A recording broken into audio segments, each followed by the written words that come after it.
Assalamualaikum warahmatullahi wabarakatuh. Hai, salam kenal. Kali ini saya akan sedikit membahas tentang tips belajar CASN untuk CPNS dan P3K. Simak bersama-sama. Halo pejuang CASN atau CPNS dan P3K. Bagaimana, sudah siap untuk berjuang? Semangat dong. Kali ini saya akan sedikit membahas tentang tips belajar cara saya selama saya ujian kemarin. Semoga bisa membantu kalian ke dalam tahap-tahap seterusnya. Simak bersama-sama. Yuk.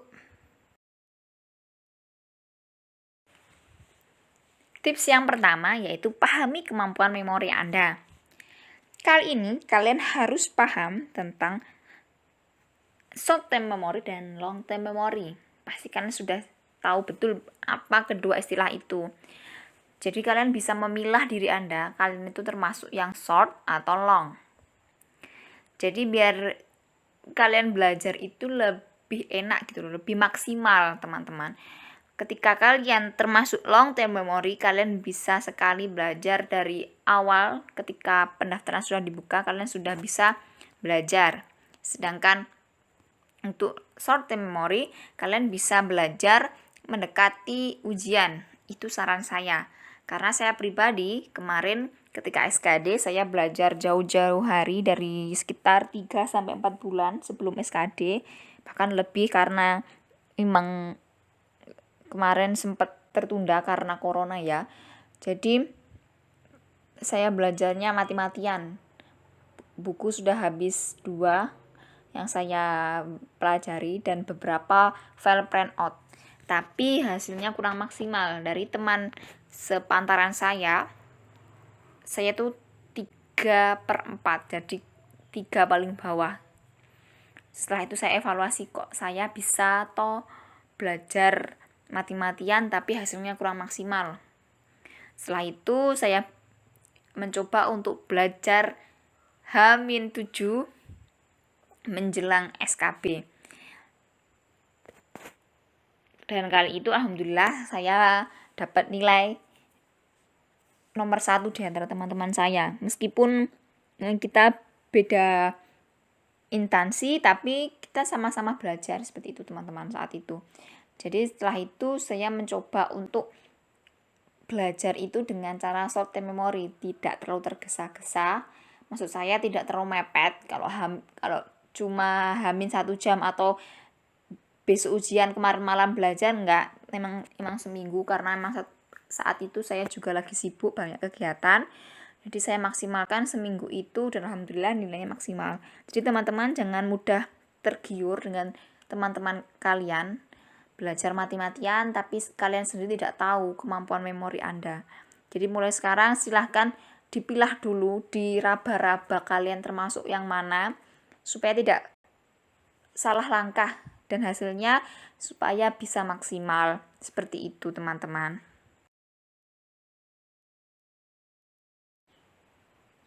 Tips yang kedua yaitu pahami kepribadian Anda. Kali ini kalian bisa melirik sekitar Anda, kalian termasuk yang mana. Biasanya kalau kalian senang belajar dengan keadaan ramai, kemungkinan besar kalian yang ekstrovert ya teman-teman. Sedangkan kalian kalau ingin selalu belajarnya dan dalam sunyi, itu kalian termasuk introvert.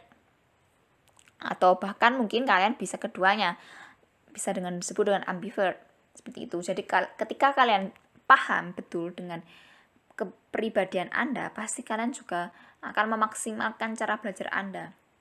Saya sendiri sebenarnya awal itu saya lebih suka kayak saya merasa saya introvert, karena ketika saya belajar tenang, yang saya baca, yang saya pelajari itu akan maksimal belajarnya. Namun lama-kelamaan saya merasa saya juga perlu teman sharing seperti itu. Ketika saya saling bertukar pendapat ketika belajar, saya juga menambah ilmu, tapi mungkin memang tidak semaksimal ketika belajar sendiri, tapi saya merasa perlu. Ketika itu saya mencoba untuk menjalankan keduanya, atau saya mencoba untuk saya lo bisa belajar bareng teman seperti itu. Hingga akhirnya sepertinya ketika menjelang kemarin ujian saya termasuk ambivert, jadi saya sudah terbiasa untuk belajar keduanya. Tapi emang saya lebih nyaman ya, lebih nyamannya di ketika belajar dalam keadaan kepribadian introvert. Ketika saat itu saya akan belajar lebih maksimal seperti itu. Teman-teman, bagaimana? Kalian termasuk yang mana?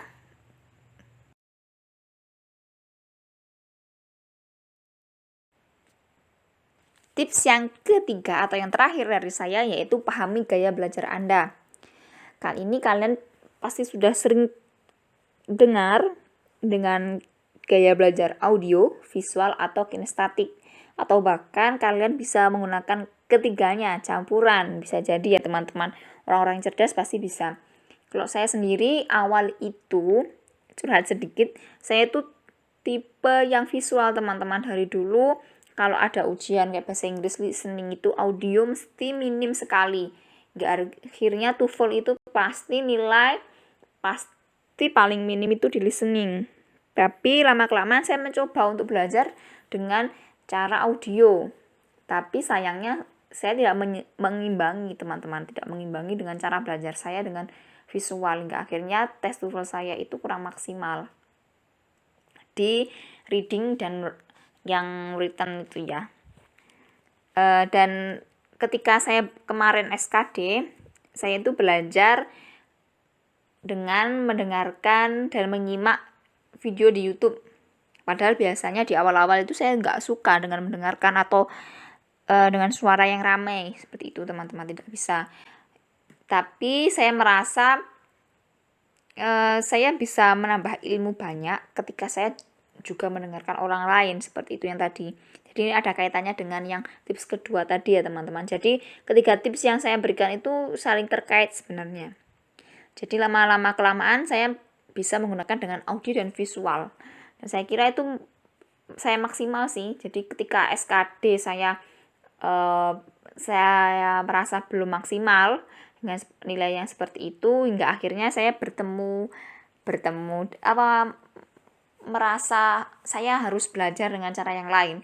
Jadi saya merasa dengan belajar dengan visual dan audio, saya belajar dengan melalui YouTube, akhirnya saya SKB lumayan lah nilai saya, dan alhamdulillah saya sekarang CPNS di Tulungagung.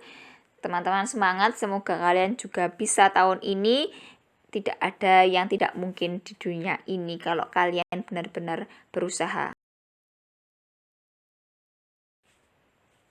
Disclaimer, sekali lagi teman-teman, ini semua murni pengalaman saya. Jadi teman-teman tidak bisa menyamaratakan antara pengalaman saya dengan orang lain, dan ini murni ketika saya melalui tes kemarin. Yang selanjutnya, kalau ada yang cocok silakan digunakan, silakan diterapkan, bisa di-share ke teman-temannya. Sedangkan jika kurang cocok bisa ditinggalkan. Jadi itu tadi, ketika kalian bukan tipe orang short term memory, silakan belajar dengan short term memory dihilangkan. Kalian gunakan yang long term memory dan sebagainya.